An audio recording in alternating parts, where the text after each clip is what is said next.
Okay, so now we will see the methods that are available inside this list classes. Okay, either it can be an array list, linked list, or vector. So what are the methods that are available? So all the methods will be similar. Okay, so each class will contain the methods that we are seeing now, but we'll see what are the uses of that method, and these are some most commonly used methods when you are writing your code.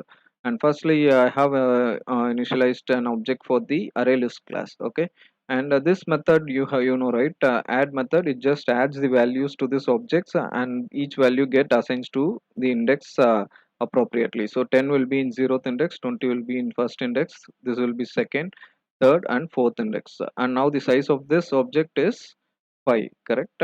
So let us print this size now. So for getting the size, as I said, you have a method called size, and when you run this program you can see now the size of this is 5, right? So let me print it something like size of the list. Okay, all right. So if I run this one, you can see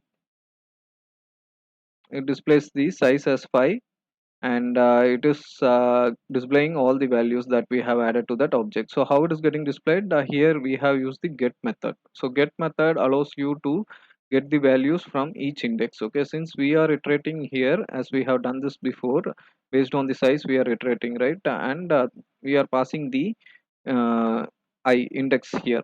Okay, so it iterates and gives the value for us, so that we have already seen. And these are some three methods which we have seen now. All right. Okay, and the next method is add all. So that also we have already seen, right? So now if I uncomment this one, you can see it is throwing some error because the generics is integer, right? We have given it as a type safety now. So let me go and change this to some 100, 200, 300, and 340. Okay.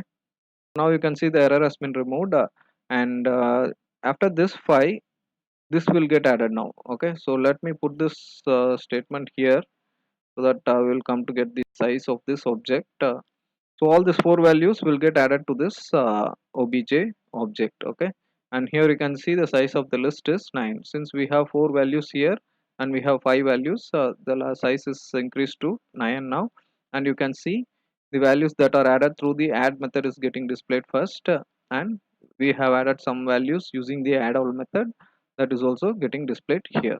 Okay, you can use the add all method, directly add the values to it, or else you can also just create another object, or okay, something like obj1.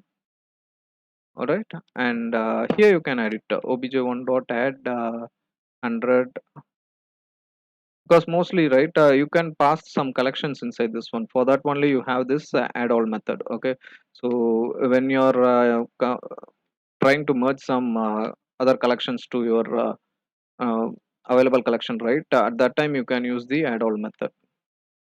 Okay, so the same thing I am adding it through this obj1. Okay, the second collection that we have created here.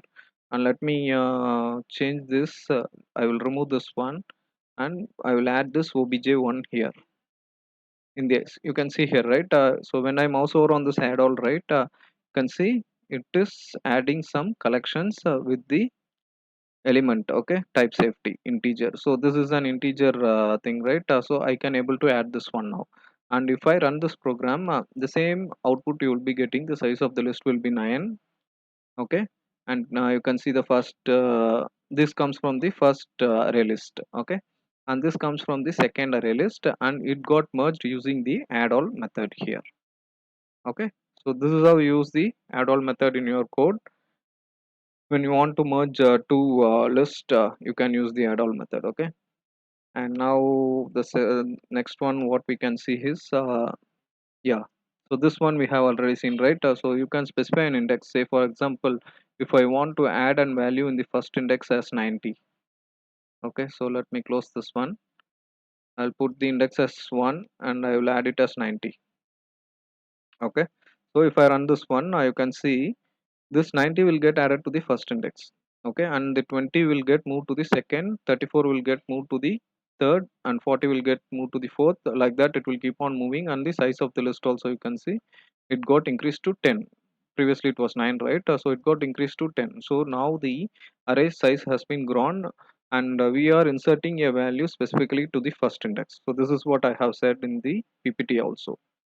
Okay, and the next one we can see is obj dot yeah, you can clear the complete list. Okay, so if you do this one, you can see all the values in the list will get cleared, and you can see the size goes to 0 now. Okay, so this is one method you can use when you want to reset your list that you have created. Okay, and the next one we can see is if you want to check, right, either some value contains or not, by putting some if condition you can check it. Okay, if I have the value 20 in the list or not, so that you can do. Okay, so that is for the contains method. And yeah, equals whether you have similar to one thing, right, in the list, whether you have this value or not, so that you can check using the contains or equal. Okay, so in case of string, it will be really useful. And get, we have already seen, so either the list is empty or not. Okay, so that also you can check using the is empty method here that is available. And yeah, removing an index. Okay, so for example, I have added the value as 90 right here, so I want to remove this value. So you can just specify the index. So the first index I have specified, and now if I run this program, you can see the list size has been gone to 9 now, and the value that we have added before, right, this 90 has been removed. Okay, using this method I have removed it. Got it. And you have another method called remove all,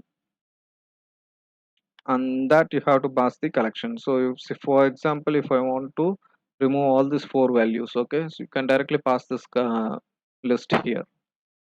And when you run this one, you can see the list of the size will be 5 now.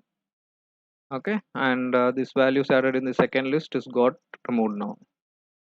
Okay, so these are some common methods that we are using, so you can just play with this one and try to use and yeah, here you have another thing called set. So what is the difference between add and set? Okay, so let me, yeah, okay, I will go to this first index, and now I will add an value as 90. Okay, so what will happen now? This first index, right, here what happened, this first index value got added here. Okay, so let me comment this one, remove and remove all. Okay, and yeah, we will comment this one also.